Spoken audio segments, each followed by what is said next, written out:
பெற்ற தாயை விட்ட போது காத்ததுவும் அக்கறை அல்லவா?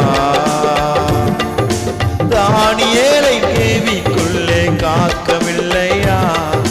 யோனாவை மீனுக்குள்ளே காக்கவில்லையா?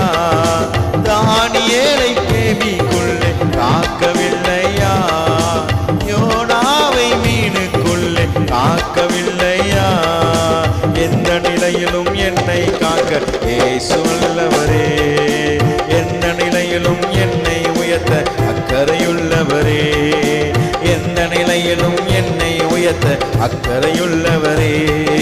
எந்த நிலையிலும் என்னை உயர்த்த இயேசு வல்லவரே. சாரிபாத் விதவை வீட்டில் என்னை மாவு குறையாமல் காத்ததுவும் அக்கறை அல்லவா? சாரிபாத் விதவை வீட்டில்